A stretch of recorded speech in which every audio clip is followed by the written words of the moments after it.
सबसे पहले हमने पोस्ट पढ़ी थी। आइए ज़रा डिटेल के साथ पोस्ट को देखते हैं। ये पोस्ट सेक्शन के ऊपर अगर हम आते हैं तो हमारे पास आगे फर्दर कुछ सब मेन्यूज़ या सब सेक्शंस ओपन होते हैं। ठीक है। इन सब मेन्यूज़ में सबसे पहले हमारे पास ऑल पोस्ट का बटन आ रहा होता है। अगर हम ऑल पोस्ट को देखें तो इस पे हमारी जितनी भी वेबसाइट के ऊपर पोस्टें की गई होंगी टोटल अब तक की, वो सारी पोस्टें हमें शो होंगी। ओबियसली वहां से हम उन पोस्टों से, मिसाल के तौर पे ये पोस्ट है तो इस पोस्ट से मैं इसको कुछ ना कुछ एडिट कर सकता हूँ। क्विक एडिट में कुछ उसकी सेटिंग्स वगैरह की चेंजिंग होती है वो कर सकता हूँ, और इस तरह उसकी कुछ और चीज़ें होती हैं जो मैं चेंज कर सकता हूँ। मिसाल के तौर पे ये देखें, क्विक एडिट के अंदर मैं उसका टाइटल वगैरह स्लग वगैरह चेंज कर सकता हूँ, उसको मैं पासवर्ड प्रोटेक्टेड या प्राइवेट वगैरह कर सकता हूँ, उसकी मैं कैटेगरी चेंज कर सकता हूँ, और इसी तरह उसके कोई टैग शैग या इस तरह कुछ और सेटिंग है जो उसकी मैं चेंज कर सकता हूँ। ठीक है। तो इसी तरह मतलब अगर बाकी चीज़ों को देखें तो यहाँ पे हम प्रीव्यू में जा सकते हैं, उसको डस्टबिन में फेंक सकते हैं, या फिर उसको एडिट में ले जा सकते हैं। तो चलें अगर एडिट में लेके जाते हैं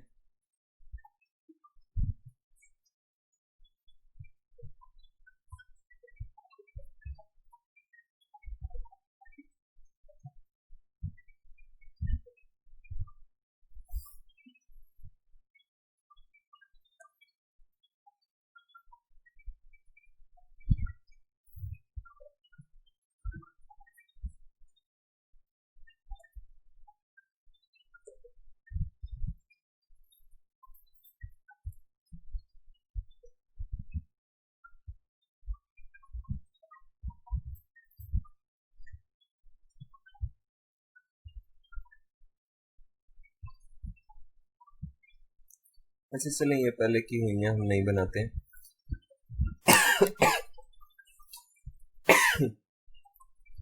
अच्छा, जब भी हम किसी भी सेक्शन को हमने ओपन किया होगा, मिसाल के तौर पे ऑल पोस्ट के सेक्शन को हमने ओपन किया हुआ है, तो हमारे पास एक ऑलवेज यहाँ पे बटन आ रहा होता है ऐड न्यू का।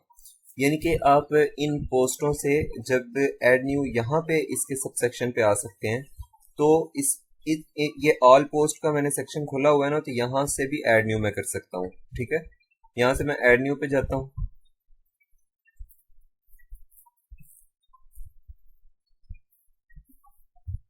ये मेरे पास पोस्ट का टाइटल है, मैं पोस्ट का टाइटल मिसाल के तौर पे दे रहा हूँ।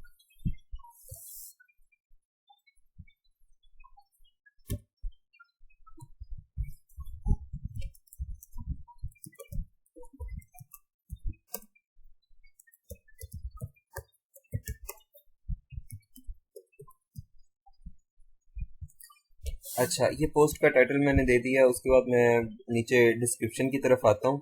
यहाँ पे एक चीज़ का यहाँ पे डिस्क्रिप्शन के अंदर जब हम आते हैं तो मैं आप लोगों को एक चीज़ इसमें बताऊँ कि इस वक्त हमारे पास जो वर्डप्रेस का वर्जन चल रहा है ये ब्लॉक बेस है। इससे पहले ज़रा इसका जो लेआउट सेटिंग थी वो और हुआ करती थी। तो लेकिन इस वक्त जो ये वर्डप्रेस हमारे पास ब्लॉक बेस है, और ब्लॉक बेस इस तरह से है, आपके पास ये सामने प्लस का बटन आ रहा होता है, ये छोटा सा साइन आ रहा होता है, ये ऐड ब्लॉक है।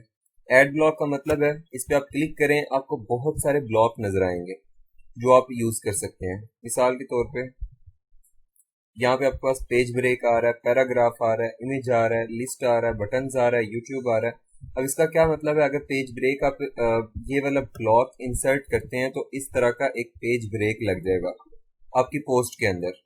मिसाल के तौर पे उससे नीचे आप यूज करते हैं पैराग्राफ, तो यहाँ पे पैराग्राफ आप लिख सकते हैं, यानी कि कोई भी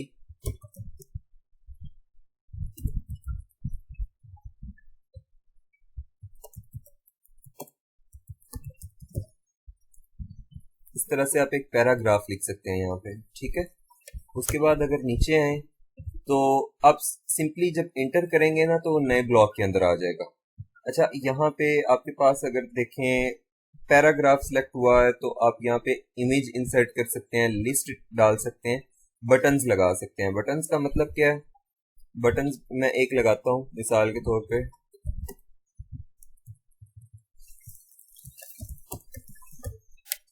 अच्छा, ये मैंने बटन लगाया। ठीक है। बटन के अंदर लिंक शिंक बाकी वो सारी चीज़ें वो एक अलग मैटर है कि वो क्या होता है कैसे होता है। फिलहाल ये सपोज मैंने ये बटन लगाया और उसके बाद फिर मैं नए अपने ब्लॉग के अंदर आ जाता हूँ। नए ब्लॉग के अंदर मैं आता हूँ। मैं यहाँ पे मिसाल के तौर पे हेडिंग इंसर्ट कर सकता हूँ, कैलेंडर इंसर्ट कर सकता हूँ, या फिर कोई भी लिंक के थ्रू कोई भी पेज वगैरह, कोई भी किसी वेब पेज का कोई सेक्शन वगैरह इंसर्ट कर सकता हूँ, मतलब इम्बेड कर सकता हूँ। यहाँ पे कॉमन ब्लॉक्स, ये इसने मोस्ट यूज दिया हुआ था मुझे। मैं अगर इसको छोड़ूं, कॉमन ब्लॉक्स की तरफ आऊं, तो कॉमन ब्लॉक्स के अंदर ये देखिए इसने quote, gallery, heading, audio, cover, file, मतलब कि आप इसके अंदर कोई कवर सॉरी आप इसके अंदर कोई फाइल इंसर्ट कर सकते हैं। फाइल इंसर्ट करने का मतलब कि आपके पास मिसाल के तौर पे कोई डॉक्यूमेंट है, आप डॉक्यूमेंट अपलोड कर दें, कोई उसको डाउनलोड करना चाहेगा तो कर लेगा। कोई आप वीडियो इवन अपलोड कर सकते हैं, या फिर कोई भी ऑडियो इंसर्ट कर सकते हैं। तो इसी तरह बहुत सारा कुछ है जो इसमें आप कर सकते हैं। फॉर्मेटिंग के अंदर आप देखें अगर, तो ये कुछ कोड वगैरह है वो आप चीज़ें इंसर्ट कर सकते हैं, कस्टम HTML वगैरह, और इसी तरह जो है ना फिर टेबल शेबल भी कुछ आप इंसर्ट कर सकते हैं। लेआउट एलिमेंट वगैरह के अंदर अगर आप देखें तो यहाँ पे आपके पास लेआउट से मुतालिक कुछ चीज़ें हैं जो आप इंसर्ट कर सकते हैं। उसके बाद विजेट्स के अंदर आप देखें तो विजेट्स के अंदर कुछ विजेट बेस्ड चीज़ें हैं जो आप यहाँ पे इंसर्ट कर सकते हैं। और यहाँ पे हमेशा ना, मतलब ये जो ब्लॉक्स हैं सिर्फ यही नहीं रहेंगे, जैसे जैसे आपकी वेबसाइट के अंदर फंक्शंस का इजाफा होता चला जाएगा वैसे वैसे ये ब्लॉक्स बढ़ते चले जाएंगे। मिसाल के तौर पे आपने एक्सटर्नल किसी सोर्स से अपने वेबसाइट के अंदर कोई 5-7 विजेट्स ऐड कर लिए हैं, तो वो विजेट्स भी यहाँ पे शो होना शुरू हो जाएंगे।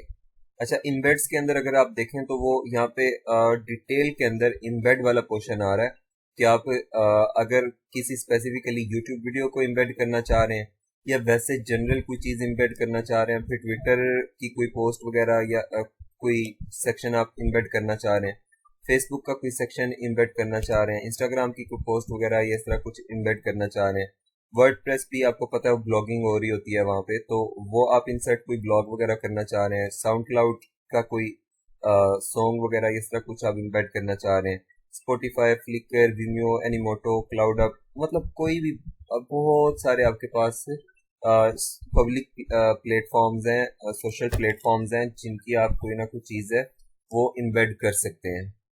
ठीक है, ये देखें।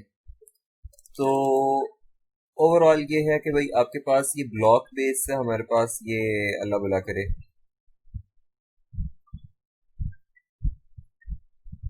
ये ब्लॉक्स हैं, इनको हम यूज़ करते हुए और यहाँ से हम ब्लॉक को सर्च कर सकते हैं। मिसाल के तौर पर मैं कहता हूँ मैंने यूट्यूब की वीडियो इम्बेड करनी है, तो ये मेरे पास ब्लॉक है, यहाँ पे मैं URL डालूंगा तो वीडियो मेरे पास इम्बेड हो जाएगी। मिसाल के तौर पे ये URL आ गया मेरे पास, मैं कहता हूँ जी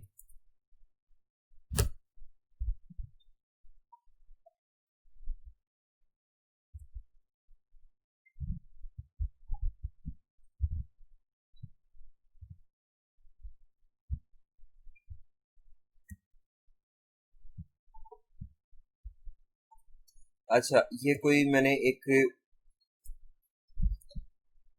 YouTube वीडियो की का लिंक लिया है और इसको मैं इंसर्ट करता हूँ अपने यहाँ पे, इसको मैं इम्बेड कर देता हूँ। तो ये देखें मेरे पास उस वीडियो का प्रीव्यू आ गया, यानी कि ये वीडियो मेरी पोस्ट के अंदर इंसर्ट हो गई है। अब हुआ क्या है कि मैंने अपनी वेबसाइट के ऊपर वीडियो अपलोड नहीं की है, लेकिन मैंने सिंपली अपने यूट्यूब के ऊपर वीडियो अपलोड की थी।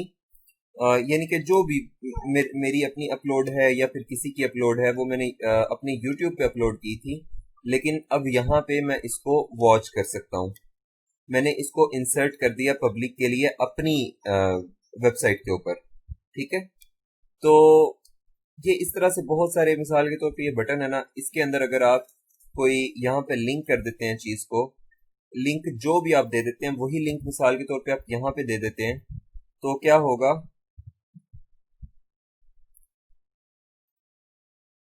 अब यहाँ पे ये बेसिकली सिर्फ एक लिंक है और कुछ भी नहीं है, ये सिर्फ एक बटन है। इस बटन को जो क्लिक करेगा वो नेविगेट हो जाएगा यूट्यूब पे और यूट्यूब पे जाके ये वॉच करेगा वो।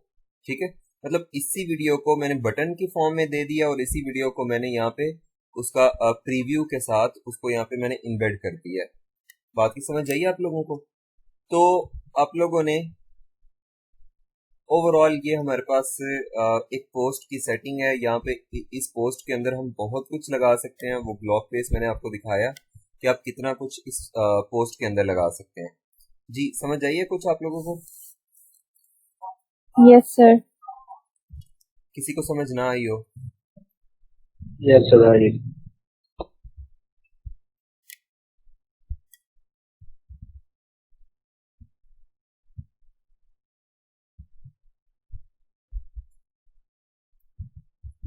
यूट्यूब में लिंक का मैंने सिर्फ ये बताया है कि एक ना इम्बेड एक ऑप्शन होती है, एक फंक्शन होता है, उसके थ्रू हम क्या करते हैं, कहीं और किसी और वेबसाइट की चीज को, किसी और वेब पेज की चीज को हम अपनी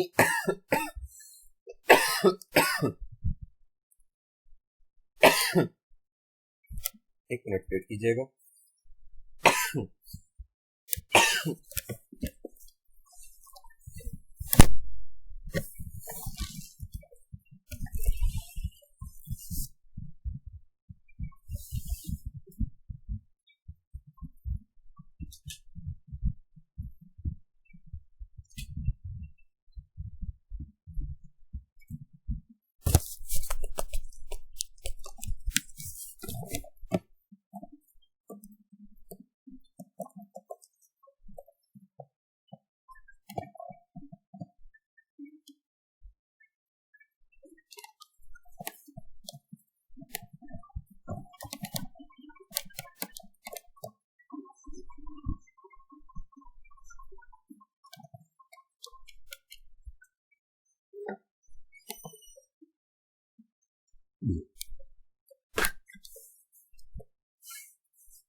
जी सॉरी। तो हम इम्बेड को देखने लगे थे।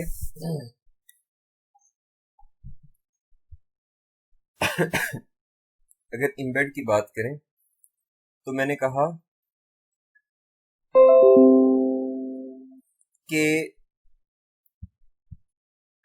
हम बहुत सारी किसी भी वेब पेज की किसी किसी सेक्शन को अगर हम इम्बेड करना चाहते हैं अपनी वेबसाइट में, तो हम उसको यहाँ पे आके इंसर्ट कर सकते हैं। और मिसाल के तौर पे यहाँ पे एक मेरे पास पूरा सेक्शन है इम्बेड्स का, ठीक है। तो अगर इस सेक्शन की बात करें,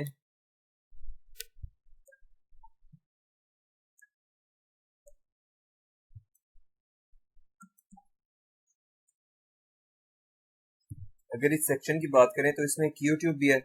मैं अगर यूट्यूब को मिसाल के तौर पे कहता हूँ कि जी मैंने इम्बेड करना, इसकी यूट्यूब की किसी वीडियो को मैंने इम्बेड करना है, मैं सिंपली उस यूट्यूब के यहाँ पे ब्लॉग को इंसर्ट करूंगा और यहाँ पे वो कह रहा है मुझे enter URL to embed here. Simply उस वीडियो का मैं यूआरएल एड्रेस या लिंक जिसको आप बोलते हैं, उसको मैं यहाँ पे पेस्ट कर दूंगा। ये जैसे मैंने वहां से एक लिंक पेस्ट कॉपी किया था, मैं उस लिंक को यहाँ पे पेस्ट कर दूंगा और इम्बेड पे क्लिक कर दूंगा तो खुद ब खुद वो वीडियो मेरे पास यहाँ पे प्रीव्यू में आ जाएगी। अब कोई आता है मेरी इस वेबसाइट के ऊपर, वो इस पोस्ट के ऊपर आता है, तो वो सिंपली डायरेक्टली यहाँ पे बैठ के वॉच कर सकता है, यानी कि मेरी वेबसाइट के ऊपर बैठ के वो इस जो YouTube की वीडियो है उसको वॉच कर सकता है, उसको YouTube पे जाने की जरूरत नहीं होगी। ठीक है, ये मैंने इम्बेड के लिए बताया। समझ आई निम्रा आपको?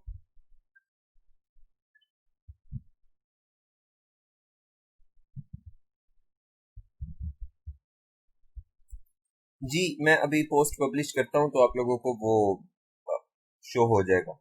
अभी पोस्ट पब्लिश करते हैं। अभी ना मैं इसको जरा वो कर लूँ।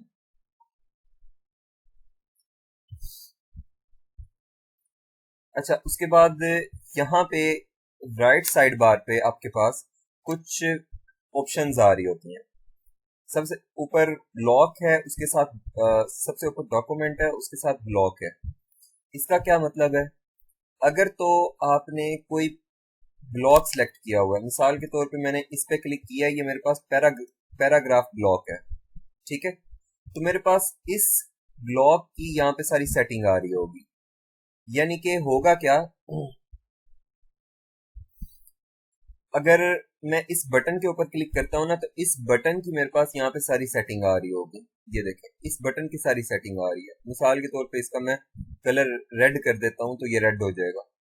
तो यानी कि ये सिर्फ यहाँ पे अगर ब्लॉक पे हम क्लिक करेंगे तो हमें कोई ना कोई ब्लॉक जो हमने सेलेक्ट किया होगा उस ब्लॉक की यहाँ पे सेटिंग आ रही होगी। मैंने कहा कि ये पैराग्राफ है, इस पैराग्राफ के ऊपर मैंने क्लिक किया तो पैराग्राफ की सेटिंग मेरे पास आ रही है। तो इस ब्लॉक के अंडर उस ब्लॉक की सेटिंग आ रही होगी जिसको हमने यहाँ पे सिलेक्ट किया होगा, ठीक है। अब मिसाल के तौर पे मैंने पैराग्राफ सिलेक्ट किया है, तो यहाँ पे देखें कि उसका साइज आ रहा है।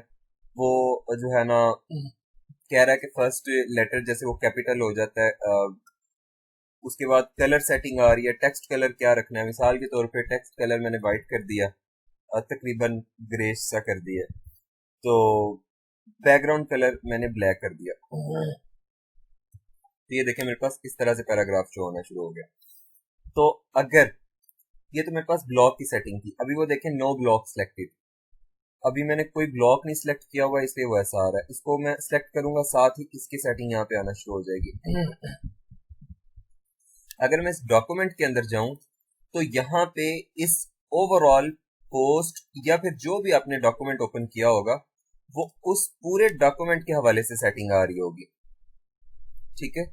यानी कि आपने जो पूरा आपके पास पेज ओपन है, आपके पास पोस्ट ओपन है, जो भी चीज आपके पास ओपन होगी वो पूरे डॉक्यूमेंट की एज ए होल आपके पास सेटिंग आ रही होगी जो इस पूरे डॉक्यूमेंट पे इफेक्टिव होगी। अब वो क्या है, वो मिसाल के तौर पे सबसे पहले आपके पास विजिबिलिटी आ रही है। विजिबिलिटी का मतलब क्या है कि विजिबिलिटी पब्लिक का मतलब है, जैसे आप खुद उस पे करते हैं ना, कोई मेरा ख्याल है फेसबुक पेज पे या फिर आप उस पे कर रहे होते हैं पोस्ट, तो वो भी आपसे पूछ रहा होता है इसकी विजिबिलिटी क्या रखनी है, पब्लिक रखनी है या प्राइवेट वगैरह रखनी है। तो यहाँ पे विजिबिलिटी अगर पब्लिक होगी तो इसका मतलब है विजिबल टू एवरीवन, यानी कि पूरी पब्लिक अवामुन नास के लिए ये ओपन है। कोई भी आता है, विजिट करता है, वो इस पोस्ट को देख सकता है, ठीक है। ये हर किसी के लिए ओपन सोर्स है। अगर ये प्राइवेट हम कर देते हैं तो इसका मतलब होगा कि ये हमारी पोस्ट सिर्फ इस वेबसाइट के एडमिन्स और एडिटर्स के लिए होगी, बाकी कोई इसको नहीं देख सकेगा। अगर ये हम प्राइवेट कर देते हैं तो ये जो हमारी वेबसाइट के अंदर जितने भी एडमिन्स या फिर एडिटर्स वगैरह होंगे ना, जिनको हमने ऐड किया होगा इस वेबसाइट के अंदर, ये सिर्फ वही देख सकेंगे। ये वेबसाइट आप सोच रहे होंगे कि एडमिन तो हम ही हैं, तो मतलब फिलहाल तो सिर्फ हम ही एडमिन है और हम ही देख सकते हैं। लेकिन जो बड़े लेवल पे वेबसाइट्स चल रही होती हैं उन्होंने मल्टीपल एडमिन वगैरह ऐड किए होते हैं, ताकि क्योंकि एक बंदा पूरी वेबसाइट को मैनेज नहीं कर सकता, तो उन्होंने मल्टीपल एडमिन्स या फिर एडिटर्स वगैरह ऐड किए होते हैं जो उनकी वेबसाइट पे काम कर रहे होते हैं। तो ये प्राइवेट का मतलब है कि सिर्फ जो वेबसाइट का स्टाफ है ये वही देख सकता है, बाकी कोई नहीं देख सकता। पासवर्ड प्रोटेक्टेड क्या है? अब देखिए, पासवर्ड प्रोटेक्टेड कुछ इस तरह की चीज है। मिसाल के तौर पे आप कहते हैं कि जी आप लिखते हैं, थीसिस लिखते हैं, या फिर वो जैसे असाइनमेंट्स वगैरह होती हैं, पता नहीं क्या होता है।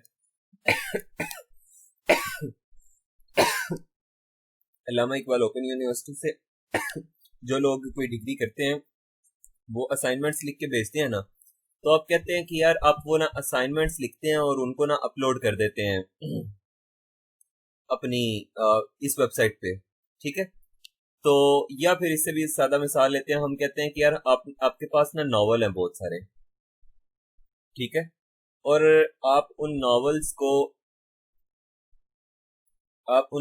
को अपनी वेबसाइट पे सारे नॉवेल्स को अपने अपलोड किया हुआ है पीडीएफ फॉर्म में, या फिर जैसे भी उनको स्कैन करवा के आपने, या टेक्स्ट फॉर्म में, जैसे भी आपने उन सारे नॉवेल्स को पब्लिश किया हुआ है अपनी वेबसाइट पे।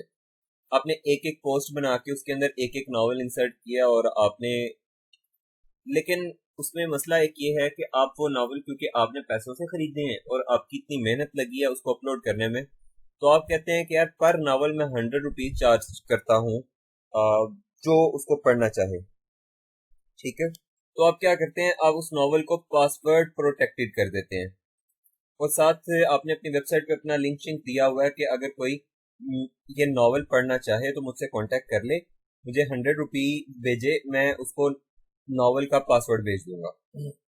अब जो नॉवल पढ़ना चाह रहा है वो आपको 100 रुपया भेजेगा, और आप 100 रुपीज के एवज उसको पासवर्ड दे देंगे, तो वो ये पासवर्ड यूज करते हुए आपका नॉवल पढ़ सकता है। लेकिन मतलब के कहने का मकसद ये है, जिसके पास पासवर्ड होगा वही आपका नॉवल या फिर वही आपकी पोस्ट देख सकता है, उसके अलावा कोई आपकी पोस्ट नहीं देख सकता। तो ये विजिबिलिटी के अंदर कुछ चीजें थी जो मैंने आपको बताई। उसके बाद अगर आगे बात करें, यहाँ पे पब्लिश की एक ऑप्शन है। अब पब्लिश के अंदर इमीडिएटली है, और या फिर यहाँ पे आपके पास कैलेंडर और टाइम वगैरह आ जाएगा।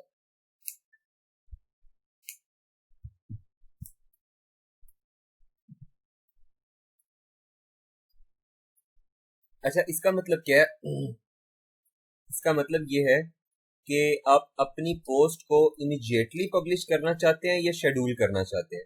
अब शेड्यूल आपकी वो फिर वही बात, आपके पास फेसबुक अगर पेज वगैरह हो कोई, तो उसके ऊपर भी आप अपनी पोस्ट को शेड्यूल कर सकते हैं, ठीक है।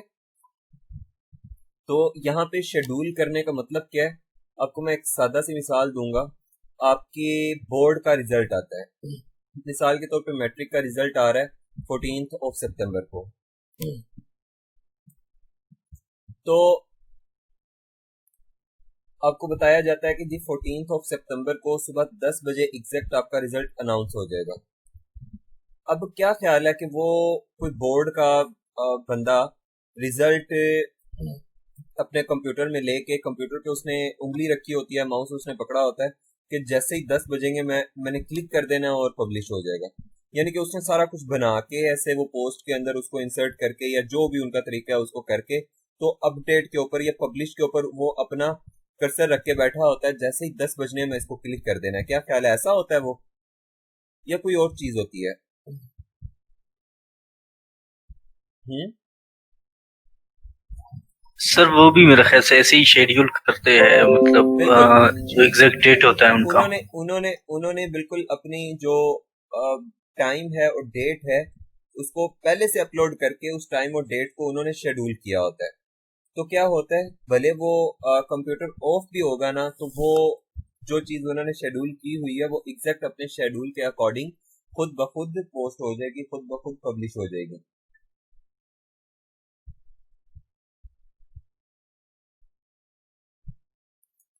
तो इसका एक और मैं आपको फायदा बताता हूँ। मिसाल के तौर पे आप ब्लॉग वेबसाइट चला रही हैं, आप ब्लॉगिंग कर रही हैं, तो आप कहते हैं यार हमने टूर पे जाना है और टूर हमारा एक हफ्ते का है, लेकिन ओबियसली आपको पता है कि यार अगर आप एक हफ्ता गैर हाजिर हो गए, आपने कोई पोस्ट ना की, तो आपकी वेबसाइट पे बहुत बुरा तासर पड़ेगा। आप रोजाना की एक पोस्ट करते हैं, अब अगर एक पूरा हफ्ता आप आउट ऑफ चली जाएंगी, इसको आउट ऑफ टाउन या फिर जैसे भी, और इसको आप नहीं इन कांटेक्ट आ सकेंगे और इस पे पोस्ट वगैरह नहीं कर सकेंगे, तो आप कहते हैं यार बड़ा बुरा तासुर पड़ेगा। तो आप क्या करेंगे कि जाने से पहले एक दफा बैठ के पूरे हफ्ते के लिए कुछ 7 पोस्टें आप बना लेंगे। वो रोजाना के हिसाब से एक एक पोस्ट शेड्यूल कर देंगे। आप टूर पे भी गए हैं, कहीं भी गए हैं, आपकी एक पोस्ट रोजाना के हिसाब से खुद ब खुद पब्लिश होती रहेगी। लोगों को ऐसा ही लगेगा कि आप बैठे इफेक्टिवली काम कर रहे हो। और इवन गूगल के लिहाज से, Google SEO point of view से, या फिर गूगल कि वैसे जो आपको रैंकिंग शैंकिंग दे रहा होता है उसके लिहाज से अगर देखा जाए तो वो भी यही है कि आप कितना एक्टिवली कितना इस पे जो है ना आप काम करते हो। अगर आप एक दिन पोस्ट करते हो और फिर हफ्ते बाद आके पोस्ट कर रहे हो तो ऑब्वियसली उसकी निस्बत अगर रोजाना आपकी वेबसाइट पे पोस्ट हो रही है तो वो बहुत हद तक ज्यादा उसका जो है ना फायदा होगा आपको। और इसी तरह ये आपका stick to the top of the blog है, यानी कि आप इसको जितने भी आपके पास पोस्टें होंगी उनके टॉप पे आप इसको पिन कर सकते हो। यहाँ पे पोस्ट की कुछ फॉर्मेट्स हैं लेकिन इसको स्टैंडर्ड के अंदर अगर आप रखेंगे तो वो उसके अंदर हर चीज ही चल जाएगी। उसके बाद परमा लिंक वगैरह है, इनको आप फिलहाल ना भले छेड़े। ये आपका लिंक होता है, इसका स्ट्रक्चर पीछे सेटिंग से चेंज होता है कि आप अपनी पोस्ट का स्ट्रक्चर क्या रखना लिंक का स्ट्रक्चर क्या रखना चाहते हैं। जनरल स्ट्रक्चर यानी कि वो उसके अंदर ये जैसे इसके अंदर डेट और उसका हेडिंग जो है ना शामिल हो गई है, नहीं तो उसके अंदर जो है ना वो डेट टाइम और क्या क्या चीजें इंक्लूड होंगी इस लिंक के अंदर, वो सारी सेटिंग आपको मैं अभी बाद में समझाऊंगा। तो इसलिए ये परमा लिंक वाला जो सेक्शन है इसको फिलहाल आप स्किप कर दें। उसके बाद कैटेगरीज का एक क्वेश्चन है आपके पास। अच्छा, कैटेगरीज क्या है? अब देखें, आपकी ब्लॉग पोस्ट है या फिर आप यूं कह लीजिए कि आप एक जो है ना डॉक्टर हैं, आप पोस्टें करते हैं। आपने पोस्ट की है आज कैंसर के हवाले से, कल आप पोस्ट करते हैं टीबी के हवाले से, ठीक है। अब अपनी वेबसाइट पे अवेयरनेस, उनकी साइन सिम्टम्स, उनके ट्रीटमेंट ट्रीटमेंट वगैरह आप अपनी वेबसाइट पे पोस्ट करते हैं। तो उससे क्या होता है कि कस्टमर के लिए या फिर कोई पेशेंट्स वगैरह के लिए, उनके घर वालों के लिए अवेयरनेस वहां पे आती रहती है।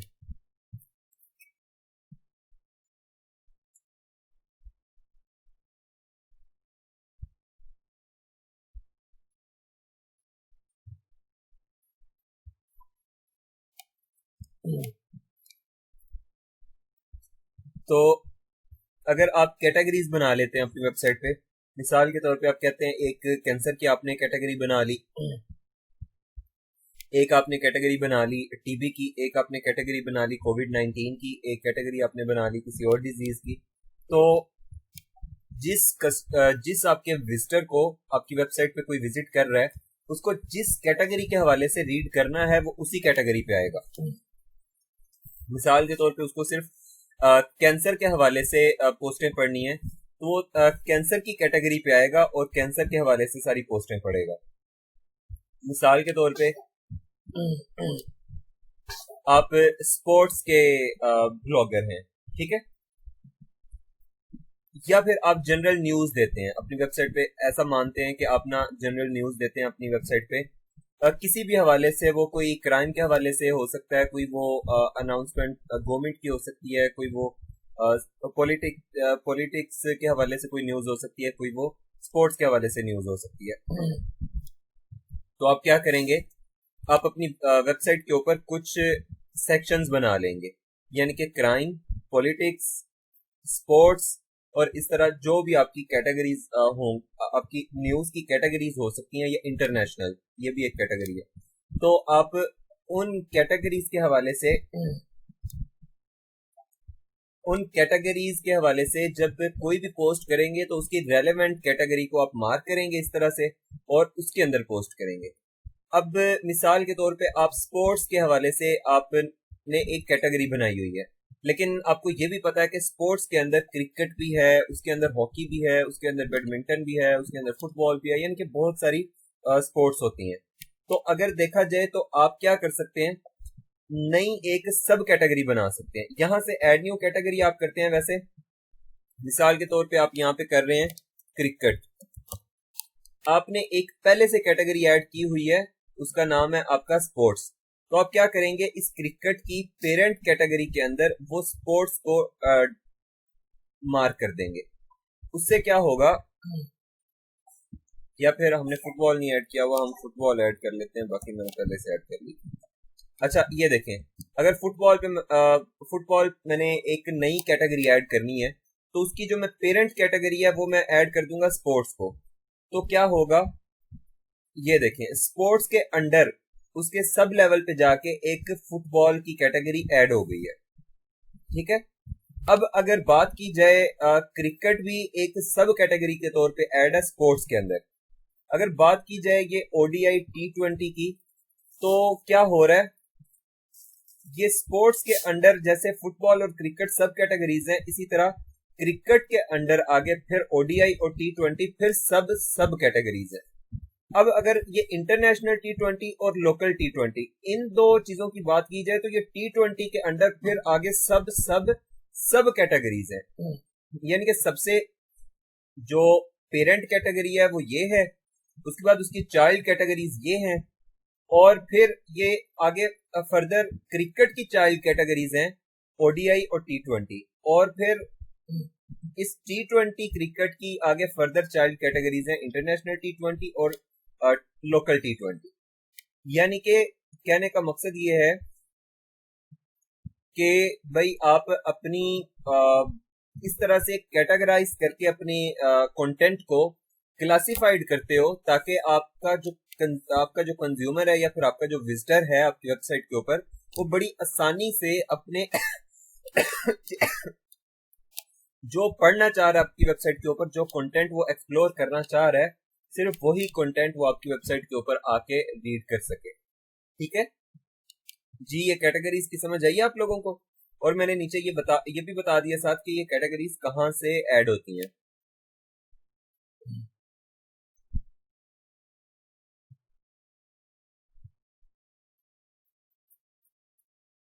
जी समझ आई है कैटेगरीज की। अगर किसी को नहीं समझ आई तो मैं मजीद एक्सप्लेन कर देता हूँ। ठीक है, डन। उससे आगे एक आपके पास चीज है टैग्स की। अब टैग्स क्या होते हैं?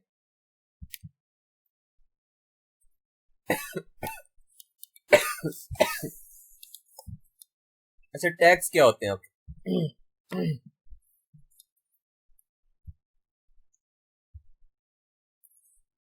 टैग्स बस मैंने अभी समझाने हैं आपको।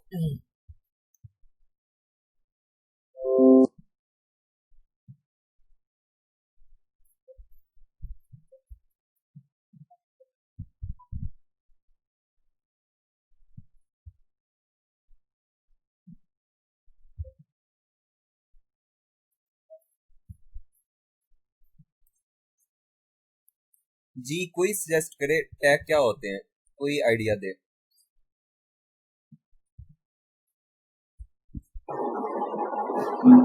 सर जैसे कोई न्यूज़ चैनल की कोई वेबसाइट होती है, किसी न्यूज़पेपर की कोई वेबसाइट होती है, तो उसमें जो न्यूज़ वो दे रहे होते हैं, तो वो जो जिस सिटी की होती है या जिस भी एरिया की होती है, वो उसके ऊपर टैग कर देते हैं कि कराची पाकिस्तान, लाहौर पाकिस्तान करके।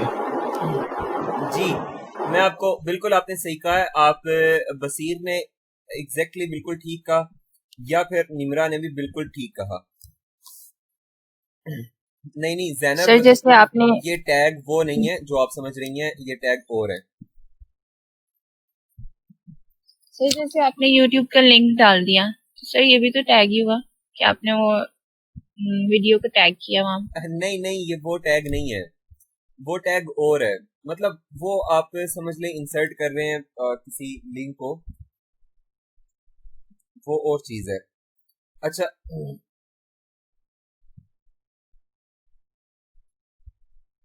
बेसिकली टैग होता है एक तरह से मेंशन आप कर रहे हैं।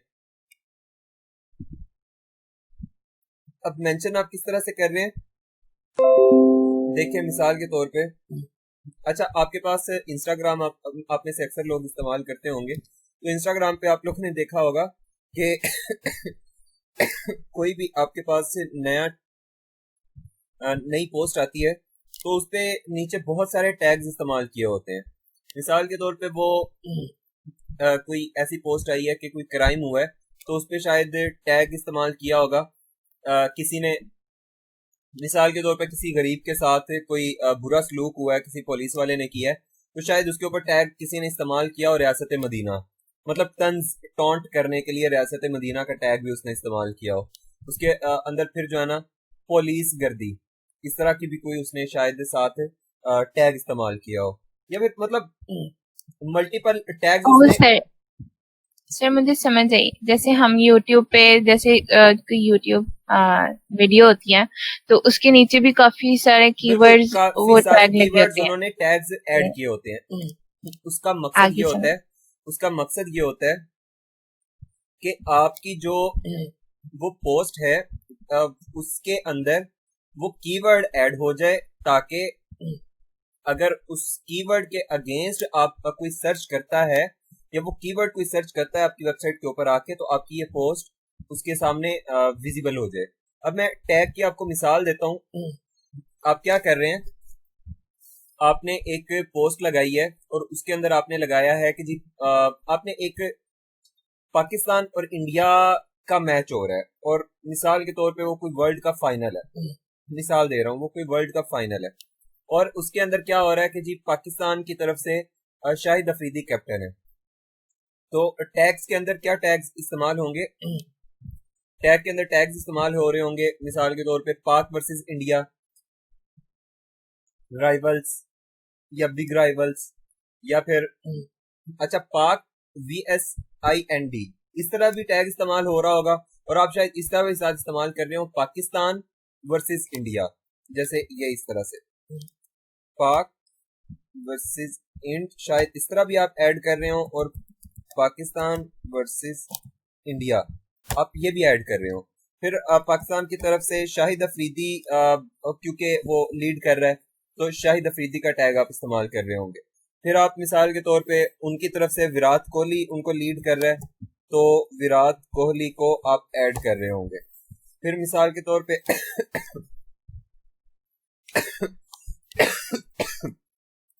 पाकिस्तानी टीम को ग्रीन शर्ट्स बोलते हैं ना, तो वो ग्रीन शर्ट्स आप ऐड कर देंगे। इंडियन टीम को ब्लू शर्ट्स बोलते हैं, तो ब्लू शर्ट्स भी ऐड कर देंगे। मिसाल के तौर पे साथ जो है ना कोई और आपके जो भी उस, या फिर आप साथ वर्ल्ड कप 2020 ये भी आप ऐड कर दें, यानी कि 2020 के अंदर जो वर्ल्ड कप हो रहा है ये वो है। इसी तरह जो भी आपके कीवर्ड्स बनते होंगे आप वो सारे कीवर्ड्स ऐड करेंगे, और उनका फायदा क्या होगा, अब मैं आपको फायदा बताने लगा। फायदा क्या होगा, अब देखें पाकिस्तान की तरफ से वर्ल्ड कप में खेला जा रहा है इंडिया के साथ फाइनल के अंदर, और उसको लीड कर रहा है शाहिद अफरीदी। सिर्फ यहीं पे शाहिद अफरीदी का टैग नहीं इस्तेमाल होगा। मिसाल के तौर पे शाहिद अफरीदी ने कोई राशन बांटा है कहीं पे, तो उस पोस्ट के अंदर भी शाहिद अफरीदी का टैग इस्तेमाल हो रहा होगा।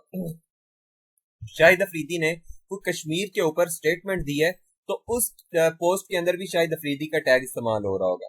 शाहिद अफरीदी ने वैसे ही कहीं पे लोकल टूर्नामेंट के अंदर कोई बहुत ज्यादा सिक्सेस हिट की हैं, तो वहां भी शाहिद अफरीदी का टैग इस्तेमाल हो रहा होगा। या फिर शाहिद अफरीदी अपनी क्रिकेट से रिटायरमेंट की अनाउंसमेंट कर रहा है, तो उस पोस्ट के अंदर भी शाहिद अफरीदी का टैग इस्तेमाल हो रहा होगा।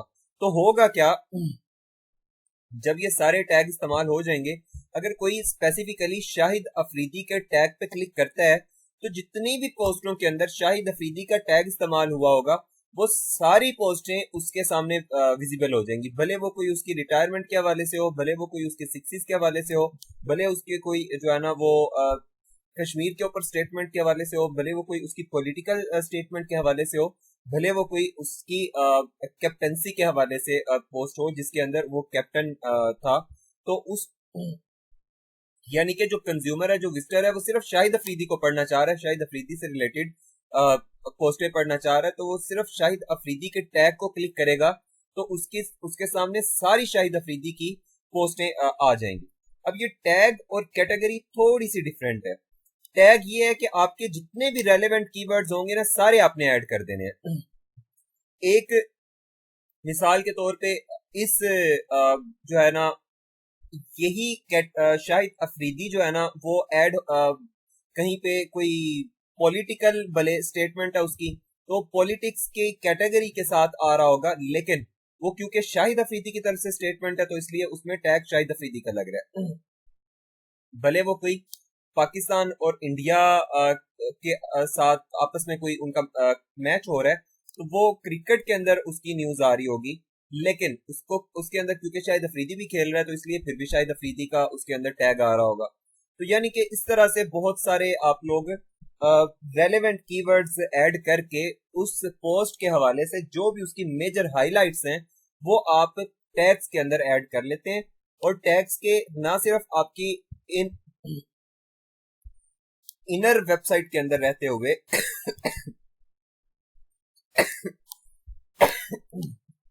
आपकी वेबसाइट के अंदर रहते हुए ना सिर्फ बहुत सारे फायदे होते हैं आपको, यानी कि आपकी जो फाइंडिंग्स है वो आसान हो जाती हैं।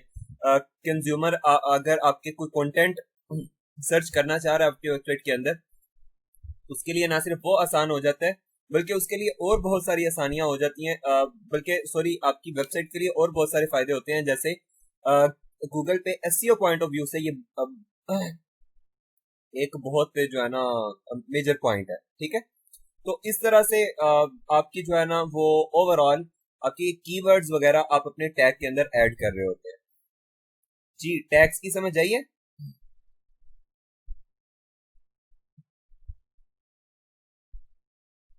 Yes sir. और मेरी आवाज ब्रेक हो रही है? No sir. ये अभी जी जी नहीं सर, क्लियर है। ये इतने जो जी जी आए हैं कि मेरी आवाज ब्रेक होने के हवाले से आए हैं या फिर समझने के वाले से। नहीं सर, आपने कहा था कि समझ आ गई ना, इस वजह से लोग। अच्छा, ठीक है, थैंक यू। तो ओवरऑल ये आपका टैग्स है, जो ये सारी टैग्स की कहानी है। अगर इससे आगे देखें, आपके पास पोस्ट सेक्शन के अंदर एक फीचर्ड इमेज का बटन है, आपके पास सेक्शन है।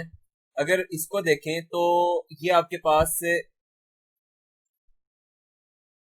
आपके YouTube पे आपने देखा है, आपने कभी सोचा कि यार YouTube पे आपके पास वीडियो के अंदर पता नहीं कितनी तरह की स्क्रीन्स शो होती हैं, कौन कौन सी तस्वीर शो होती है, लेकिन आपके पास जो ऊपर ओवरऑल आपको जो नजर आ रही होती है, जो उसका थंबनेल होता है, वो बिल्कुल एक अलग चीज होती है। मतलब उसके ऊपर उन्होंने कोई और थंबनेल लगाया होता है या फिर कुछ और शो किया होता है। तो बेसिकली जो फीचर्ड इमेज है, ये आपके पास आपकी कवर फोटो है, आपका थंबनेल है, आपकी मेन इमेज है। मिसाल के तौर पे आपने इस पोस्ट के अंदर पता नहीं 5-7 तस्वीरें ऐड की हैं, यानी कि आप इमेज भी ऐड कर सकते हैं ना। तो यहाँ पे आपने जैसे जाके यहाँ से इमेज ऐड की है, तो आपने अपनी पोस्ट के अंदर रहते हुए जितनी मर्जी इमेज ऐड की है, लेकिन आपकी इस पोस्ट की मेन टाइटल के साथ जो तस्वीर शो होगी वो ये होगी जो आपने यहाँ पे फीचर्ड इमेज पे ऐड की होगी। मैं इसकी दूसरी मिसाल दूंगा। आप कोई प्रोडक्ट ऑर्डर करना चाह रहे हैं, आप OLX पे जाते हैं, तो OLX पे आपकी OLX पे या फिर दराज वगैरह पे आपके एक मेन तस्वीर शो हो रही होती है, और फिर अगर आप उस प्रोडक्ट को ओपन करते हैं तो उसके अंदर फिर बहुत सारी तस्वीरें होती हैं, गैलरी इमेजेस बहुत सारी होती हैं। तो इसका वही हिसाब है, जो आपकी मेन तस्वीर है ना, ये वो है, ठीक है। ये आपकी फीचर्ड इमेज है, ये आपकी मेन तस्वीर है, ये आपकी कवर फोटो है। अगर ये आप तस्वीर जो लगाएंगे वो आपकी यहाँ पे शामिल हो जाएगी आपकी कवर फोटो के तौर पे, ठीक है। वो इसके कंटेंट के अंदर नहीं आ रही होगी, लेकिन सिर्फ मेन टाइटल के साथ आ रही होगी। अच्छा, यहाँ तक इतना ही। बाकी कुछ चीजें हैं जो अभी हमारी ये, अच्छा, इस एक सेक्शन का मैं आपको बता देता हूँ। अलाउ कमेंट्स वगैरह आप कर सकते हैं, यानी कि आप अपनी पोस्ट पे अगर कोई कमेंट्स वगैरह अलाउ करना चाहते हैं तो यहाँ पे आप मार्क कर सकते हैं।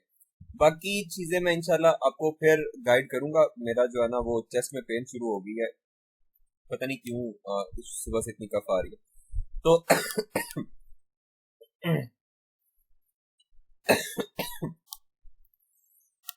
देखिए मरियम, इमेजेस पे कॉपीराइट ओब्वियसली होता है। आप ओब्वियसली ऐसा कोई इमेज ना ऐड करें जो ओवरऑल बहुत ज्यादा इस्तेमाल हो रहा है, लेकिन आपको यहाँ पे जो आप अभी प्रैक्टिस कर रहे हैं, इसके अंदर इतना कोई वो कॉपीराइट वाला कोई सीन नहीं है, क्योंकि आप कौन सा इतने बड़े लेवल पे कोई ब्लॉगर हैं कि आपकी जो तस्वीर है वो कॉन्फ्लिक्ट करेगी किसी और की तस्वीर के साथ। तो आप यहाँ पे तस्वीर ऐड कर सकते हैं, कोई भी चीज आप चाहें तो ऐड कर सकते हैं, क्योंकि अभी तो आप प्रैक्टिस कर रहे हैं। अभी आपको कॉपीराइट वगैरह वाला वो कोई जो है ना चक्कर नहीं है, आप अभी जो जैसा चाहें जो चाहें ऐड करें, आपके लिए कोई मसला नहीं है। तो जी ठीक है, थैंक यू। आज के लिए इतना ही है। मैं इसको आपको असाइनमेंट में यहाँ भी थोड़ी सी बता देता हूँ और ग्रुप में भी पोस्ट कर दूंगा, और जो लोग ग्रुप में ऐड नहीं है वो लोग मुझे व्हाट्सएप पे मैसेज कीजिएगा, मैं आपको ग्रुप में ऐड कर दूंगा ताकि आपको जो अपडेट्स वगैरह वो वहां पे मिलती रहे, और मैं रिकॉर्डिंग भी, जो लेक्चर की रिकॉर्डिंग होगी वो भी उधर शेयर कर दिया करूंगा। तो ऐसा है कि आपने जो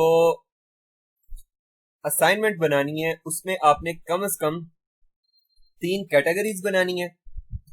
एक कैटेगरी की कम से कम सब कैटेगरी हो, सॉरी 2 कैटेगरीज की कम से कम सब कैटेगरीज हो, और एक सब कैटेगरी की कम से कम सब कैटेगरी हो, ठीक है। यानी कि आपकी एक 3 में पेरेंट कैटेगरीज हो, उसके बाद 2 कम से कम आपके पास चाइल्ड कैटेगरीज हो, और कम से कम एक आपके पास ग्रैंड चाइल्ड कैटेगरी हो, ठीक है। उसके बाद आपने कम से कम 5 पोस्टें करनी है, और 5 पोस्टों के अंदर आपने जो चीजें ऐड करनी है वो आपके पास, एक आपने यूट्यूब की वीडियो इंसर्ट करनी है, एक आपने टेबल इंसर्ट करना है, एक आपने कम से कम इमेज इंसर्ट करनी है, और एक आपने कम से कम कोई बटन इंसर्ट करना है, और इसी तरह बाकी कुछ और भी 1-2 चीजें हैं वो मैं आपको ना ग्रुप में जो असाइनमेंट पोस्ट करूंगा वहां वहां पे आपको बता दूंगा, ठीक है। तो बाकी मजीद अगर किसी के पास कोई क्वेश्चन है अर्जेंट तो वो मुझे पूछ ले। मैं ग्रुप के अंदर पूरी असाइनमेंट की डिटेल पोस्ट कर दूंगा, ठीक है। तो आप लोगों ने असाइनमेंट्स ये करनी है नेक्स्ट सैटरडे से पहले सैटरडे को इंशाल्लाह आपकी असाइनमेंट्स चेक होंगी। आज के लिए इतना ही।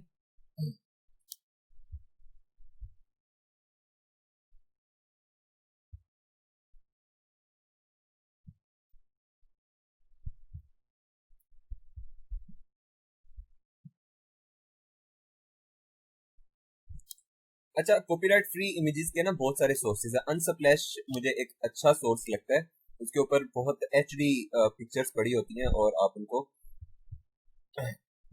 यूज कर सकते हैं, और वो बिल्कुल कॉपीराइट फ्री होती है। अच्छा चलें